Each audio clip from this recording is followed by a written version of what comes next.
El último tema que nos falta sobre los impedimentos, excusas y recusaciones es platicar un poco sobre la recusación.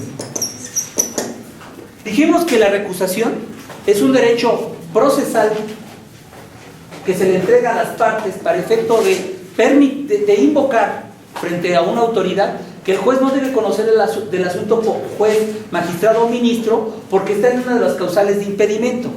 Dijimos que la recusación tenía que hacerse bajo protesta de decir verdad y exhibir billete de depósito para garantizar la multa máxima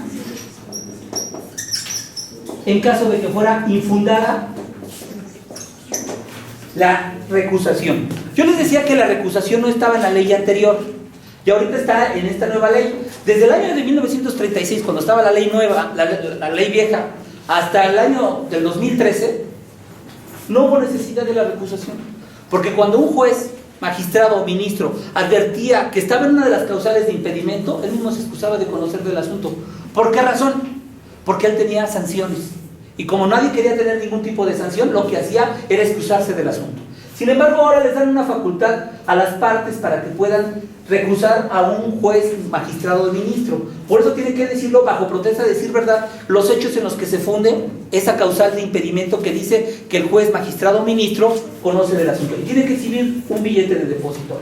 Sin embargo, dice la ley que en caso de que no se diga alguno de estos dos elementos, se desechará, ¿no? Se desechará la recusación.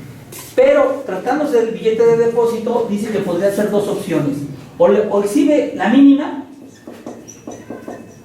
o bien exenta de exhibir el billete de depósito. Ahora, según dice que este escrito se tendrá que promover contra el funcionario, presentar la recusación frente al funcionario a quien se le considera que se debe de excusar del asunto. Este funcionario dice que inmediatamente lo remite a la autoridad que lo debe de calificar. ¿Qué autoridad debe calificar la recusación? La misma autoridad que debe calificar la excusa. Entonces, no podemos hacer repetitivo lo que dijimos, quién calificaba la excusa, porque para eso me remito a las anteriores clases donde explicamos bien esto. Aquí dice lo remite y aquí entonces tendría dos opciones: que la deseche. ¿Y por qué la puede desechar? Porque no se cumple este requisito o tampoco se cumple este. Porque aún poniéndole la mínima, si no la exhibe, tampoco se le puede exhibir. Se le puede desechar. O bien admitir. Al momento de que se admita, lo que se tiene que hacer es que se le pide informe al juez que se está planteando la recusación. Y entonces, al admitir, le tiene que pedirle el informe correspondiente. Y aquí pueden ser dos opciones. Primera opción, que el juez, magistrado o ministro acepte la recusación o que no la acepte. Si la acepta, se declara fundado. Aquí los resultados serían declarar fundada la recusación y devolver el billete de depósito. Si no la acepta, se fija fecha para la audiencia donde se ofrecerán pruebas por parte tanto de las partes que promovió la recusación como del juez, para decir que no está en el impedimento. Y según corresponda de la valoración de las pruebas, podrá determinar el que califique la recusación, decir si es fundada o es infundada. Si es fundada, el trámite va a ser enviarlo al juez que debería continuar con la recusación. ¿Tienen alguna duda al respecto? Bueno, vamos a hacer el problema. Vamos a hacer un problema. Imagínense que un quejoso presenta su demanda y reclama una resolución civil en donde dice él que se decretó una desocupación de un inmueble y además demanda la ejecución, pero señala a todos los jueces de distrito en materia civil. ¿De acuerdo? El quejoso reclama y además el quejoso se ostenta como persona extraña. Quiere decir que es una persona extraña y como persona extraña no conoce quién promovió el juicio ni nada por el estilo. La pregunta es, si ustedes fueran los jueces de distrito y señaló a todos los 13 jueces de distrito en materia civil en el Distrito Federal, y ustedes fueran jueces de distrito en materia civil, díganme ustedes, ¿qué haría el juez de distrito? A ver, algún valiente que diga qué tendría que ser el juez de distrito. ¿Ningún valiente? ¿Qué haría? Yo creo que yo, si fuera juez de distrito, me declararía impedido para conocer del asunto. Porque... Exacto, muy bien, compañero. Excelente. Eso es lo que me gusta de dar clases en la universidad. La gente está viva. Exactamente. Como el juez de distrito es autoridad responsable, él se encuentra en uno de los impedimentos de la ley y por lo tanto no puede conocer del juicio de amparo. ¿Y qué es lo que tiene que hacer? Declararse impedido para que sea el tribunal colegiado quien califique esta excusa, este impedimento, y lo va a declarar fundado. Pero tampoco se lo puede mandar a otro juez de distrito de ese mismo circuito y de esa materia. ¿Por qué? Porque todos son señalados como autoridad responsable. Ahora, la pregunta siguiente sería, si fueran magistrados del tribunal colegiado, ¿qué harían al momento de calificar? ¿Qué harían? ¿Qué mismo caso? Turnarlo al circuito más próximo. Exactamente, muy bien, exactamente. De verdad, eso me gusta mucho, que ustedes estén listos en la aplicación de la ley. Claro, si son todos los jueces de distrito, todos estarían impedidos.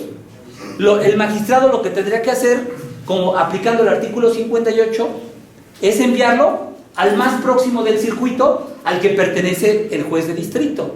Y en este caso podría ser Naucalpan o podría ser Nezahualcóyotl. ¿De acuerdo? Ahora, ¿se acuerdan cuando platicamos sobre la suspensión? Dijimos que hay dos tipos de suspensión.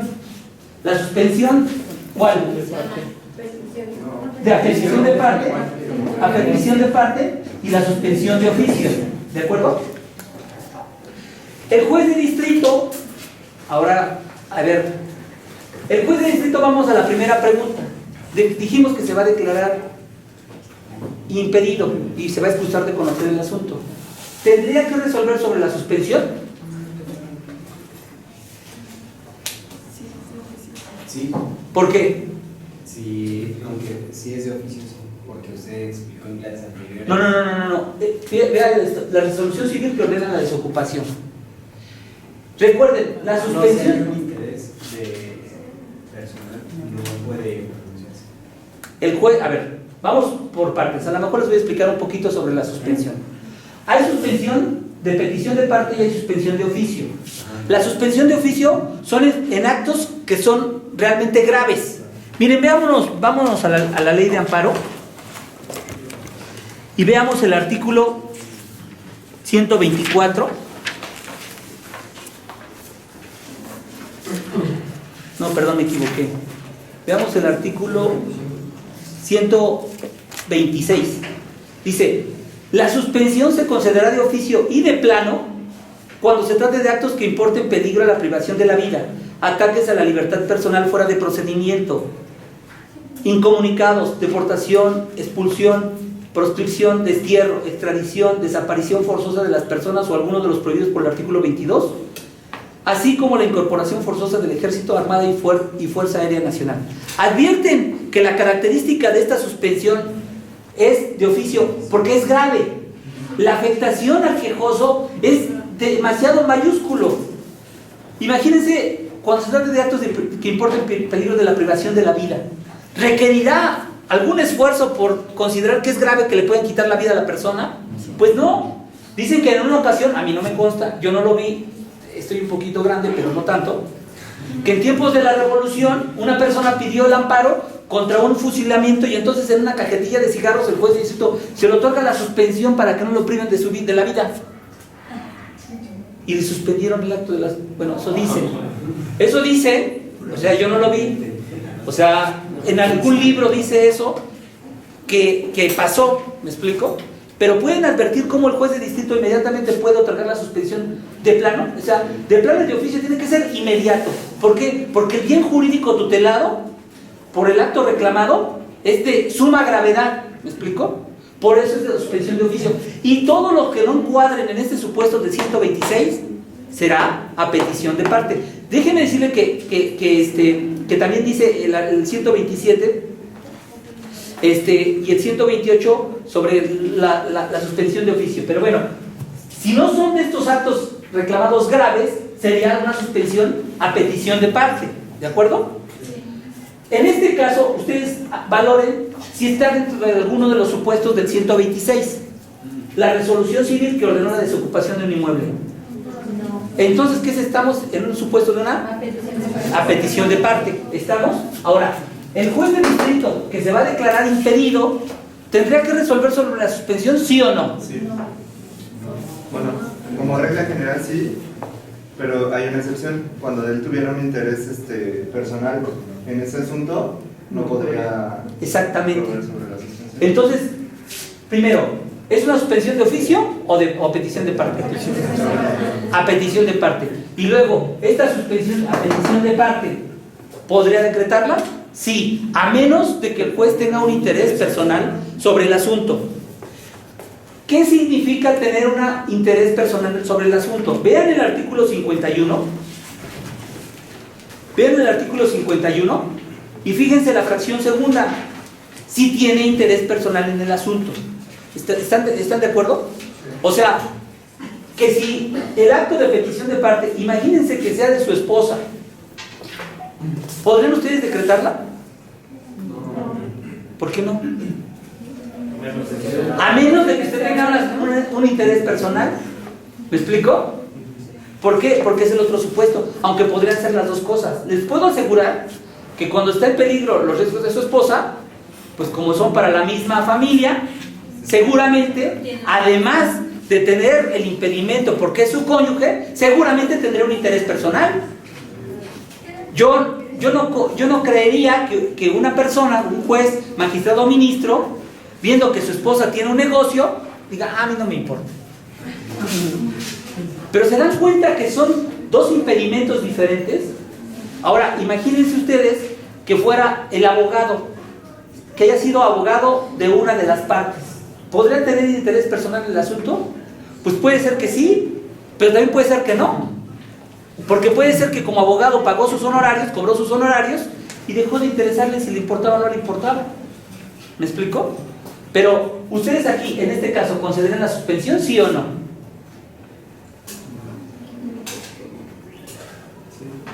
Sí, ¿por qué?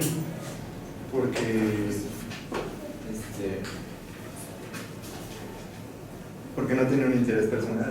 Ahora, está bien. Supongamos que no tiene un interés personal. Porque si resulta ser que en la resolución civil que ordenó la desocupación, resulta ser que le iban a dar a usted esa casa que van a desocupar, y usted es juez de distrito, pues seguramente usted tendría un interés personal en el asunto. ¿Por qué? Porque quisiera ocupar esa vivienda. ¿Estamos? Entonces, sí concedemos la suspensión, si fuéramos juez de distrito, pero que no tuviéramos interés personal. Pero tendríamos, como es una suspensión a petición de parte, conceder la suspensión provisional. Porque esta suspensión a petición de parte se divide en dos. Primero una suspensión provisional y después una suspensión definitiva. Eso lo vamos a ver después. Pero en la suspensión de oficio no hay suspensión provisional. No hay suspensión definitiva. Lo que hay es una suspensión de oficio y de plano. ¿Sí me explico? Esto es para petición de parte. Entonces, para petición de parte tendremos que otorgar la suspensión provisional. ¿De acuerdo? ¿Sí le van entendiendo? Bien. Y como suspensión provisional tendrían que pedir los informes previos a todos los jueces. ¿Estamos de acuerdo? Sí. Inclusive a sí mismos. Ustedes son autoridades responsables. ¿Sí le entendieron el planteamiento? ¿Qué sería lo correcto?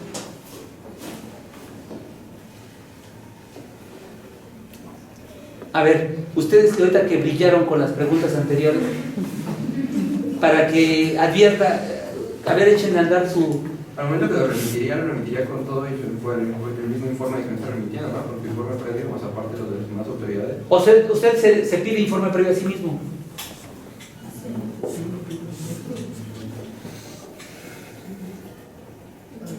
¿Qué?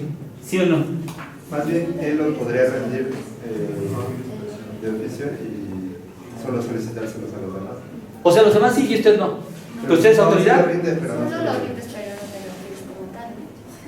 O sea, solamente rindes el informe previo. O sea, dice, yo rindo mi informe previo, califica la excusa y yo te remito las constancias y ya rindo mi informe previo para cualquier juez a quien tú le remitas el asunto.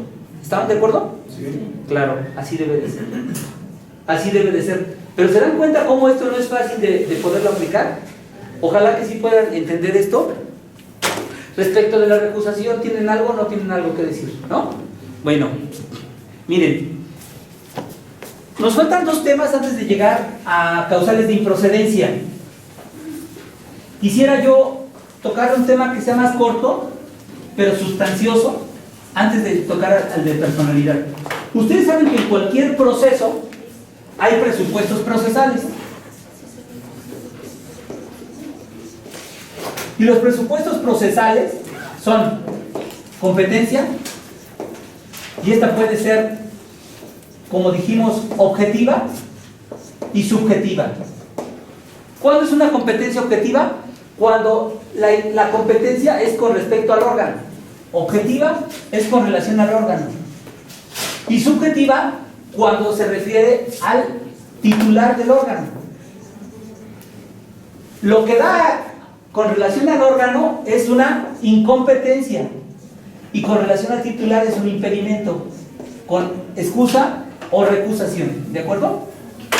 El otro presupuesto procesal que todo proceso debe de tener es con relación a la vía y a la personalidad. Con relación a la personalidad lo vamos a tratar en la siguiente clase, porque ahorita nos falta un poco más de tiempo y vamos a platicar con relación a la vía. Dijimos que hay dos vías, la vía directa y la vía indirecta. ¿De qué depende que el juicio de amparo sea una vía directa y de qué depende que un juicio de amparo sea una vía indirecta? Del acto reclamado. Si el acto reclamado es una sentencia definitiva o resolución que pone fin al juicio,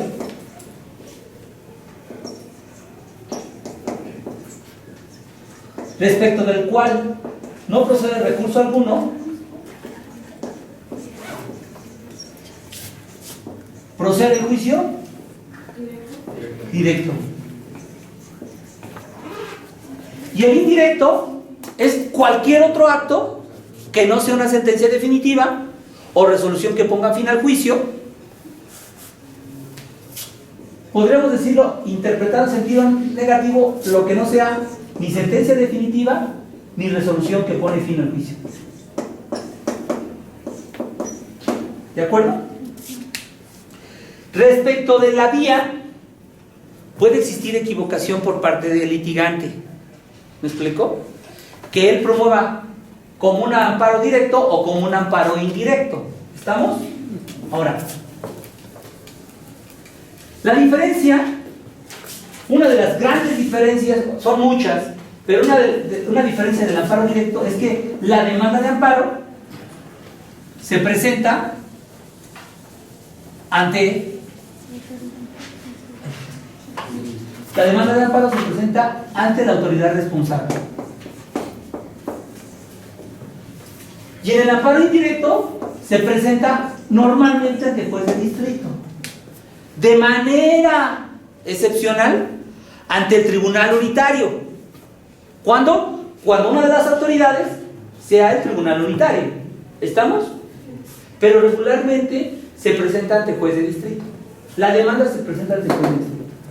Imagínense que un litigante promueve un amparo indirecto y en vez de presentarlo ante el juez de distrito, se va a la autoridad responsable a presentarla. ¿Se equivocó en la vía? Sí. ¿Por qué? Porque si es un amparo indirecto, lo tenía que presentar ante el juez de distrito.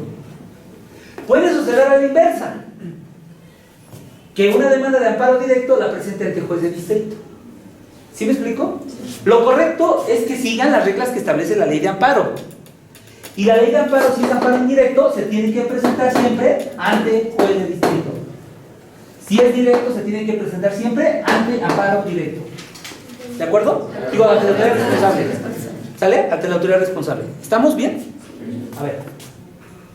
Vámonos al primer supuesto. Es amparo directo y lo presenta ante juez de distrito. ¿Qué va a pasar?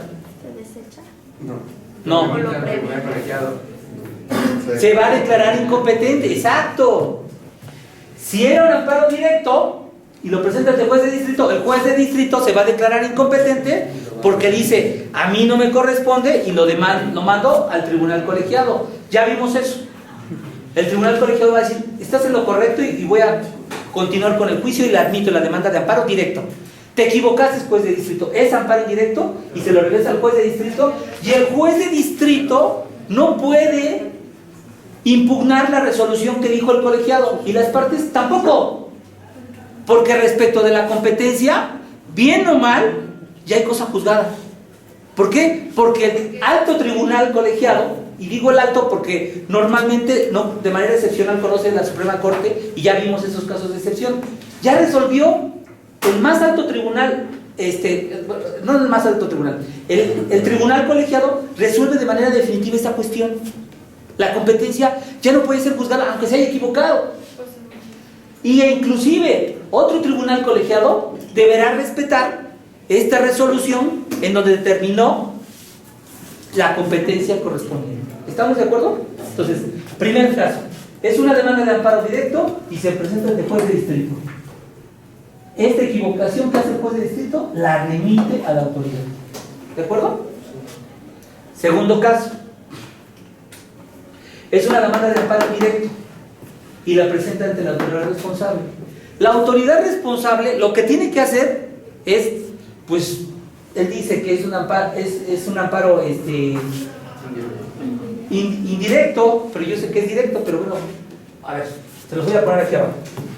Primer ejemplo. Es una demanda que debió hacer en amparo directo, pero lo presenta ante juez de distrito. Y aquí este juez de distrito lo que va a tener que hacer es declararse incompetencia. ¿De acuerdo? Ahora, una demanda de amparo indirecto, pero se presenta ante la autoridad responsable. La autoridad responsable lo que va a tener que hacer es rendir su informe, emplazar al tercero y remitirlo si lo amparo, como amparo directo al juez de distrito. ¿Estamos? Hay un artículo en la ley, ahorita no lo vamos a ver porque no es nuestro tema, que dice que si se presenta, imagínense que es un amparo directo y la dirige a juez de distrito, pero lo presenta ante la autoridad responsable. Hay un artículo en la ley que dice, si tú la presentas ante una autoridad incompetente, el término continúa. ¿Se dan cuenta de la gravedad del asunto? ¿Qué es lo que pasó aquí? La presentó ante una autoridad incompetente porque lo debió haber hecho, como era amparo indirecto, contra juez y la dirige a un juez de distrito, pero lo presenta ante la autoridad responsable. Lo que hace es que la autoridad responsable lo recibe, emplaza al tercero interesado, rinde su informe y lo remite al juez de distrito. Y normalmente parece ser como una táctica de todos los abogados, o mejor dicho, de todos los mexicanos, siempre lo dejan a última hora. Como que quieren que el litigante se ponga, el otro contrario se ponga así nervioso, ¿presentará su demanda o no? Porque lo ponen hasta el día 15. O sea, cuando pudieron haber terminado la demanda, ya la terminé el quinto día, la presento hasta el día 15. En realidad no pasa eso. En realidad, ¿qué? Se me dice un término, ¿cuándo? Es hoy. Y ahí se ponen a hacer la demanda y la presentan a las 12 de la noche. ¿De verdad? Se ríen, pero parece una táctica. O sea, dejar las cosas al último y después se les pasa. Si no, pregunten las tarjetas de crédito cómo se les pasa. Pero bueno, es otro tema. Entonces la ley dice, Si una demanda de amparo indirecto dirigida a juez de distrito, tú lo presentas ante autoridad responsable, no suspende el término, continúa. Cuando llegue el juez de distrito, es muy probable que se deseche porque es extemporáneo. ¿Entienden? Vamos a otro supuesto. Es una demanda directa. Una demanda que debería de ser directa. Bueno, mejor se los pongo al revés. Es una demanda que debería de ser indirecta. ¿Por qué indirecta? Porque está reclamando algo que no es sentencia definitiva o resolución que pone fin al juicio. ¿Están entendiendo el ejemplo? Pero sin embargo, él aplica los artículos del amparo directo y lo dirige al tribunal colegiado y lo presenta ante la autoridad responsable. ¿Hay variación? Sí, ¿cuál es la variación? Lo dirige al tribunal colegiado. Lo dirige al tribunal colegiado y sigue los requisitos del amparo directo y lo presenta a la autoridad. Hay un error en la vía, pero él tiene una falsa idea.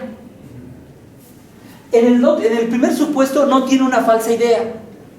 ¿Sí me voy entendiendo? ¿Por qué? Porque él sabe que es una demanda de amparo indirecto, la dirige al juez de distrito, sigue los artículos y requisitos del amparo indirecto, pero lo presenta ante la autoridad responsable. ¿Entienden? En la otra debería ser un amparo indirecto, pero el abogado considera que puede hacer un amparo directo, sigue los requisitos del amparo directo, lo dirige al tribunal colegiado, pero lo presenta ante la autoridad responsable. Están advirtiendo que él sigue todos los trámites del amparo directo, pero en forma equivocada. Él considera que se trata de un amparo directo. ¿Me explico? ¿Qué va a hacer la autoridad responsable? Rinde el informe, emplaza al tercero y lo remite ¿a quién? Al tribunal colegiado, porque el tribunal colegiado se lo dirigieron esta demanda. ¿Me explico? Y el tribunal colegiado va a decir, no, esto no es, esto es para el juez de distrito, y lo remite al juez de distrito. Aquí el juez de distrito no puede desechar la demanda por considerar que es extemporánea, porque no se la presentó a él, porque la Suprema Corte de Justicia dice que hay una falsa idea. Él cree que es amparo directo, pero aunque sea indirecta. ¿Y saben una cosa? Está bien esto, porque ves que no es muy claro cuándo procede un amparo directo y cuándo procede un amparo indirecto. Les puse el ejemplo, ¿se acuerdan? Del divorcio incausado. ¿Sí se acuerdan del ejemplo del divorcio incausado? Si no, se los recuerdo. ¿Qué dice el divorcio incausado? Fíjense, ¿el matrimonio es un contrato, sí o no? ¿Y cómo se acaban los contratos? ¿Por la rescisión o la terminación del contrato? ¿Puede hacer una rescisión el que quiera? O sea, de repente dice, pues ya rescindo mi contrato. No, tiene que sujetarse a un juicio. Bueno, pues aquí se rompen todas las normas de derecho civil y decretan el divorcio incausado con la voluntad de una de las partes contratantes. ¿Advierte? ¿Cómo se rompe toda la teoría del derecho civil? Bueno, no es mi tema, no voy a criticar lo del divorcio incausado, pero así está, ¿no? Y entonces, en el divorcio incausado, dice el divorcio incausado, 1, presenta la solicitud, le dan vista al otro contrario, presenta un convenio y dice, pueden haber dos opciones. 1, se dicta una sentencia y decreta la disolución del vínculo matrimonial y aprueba el convenio.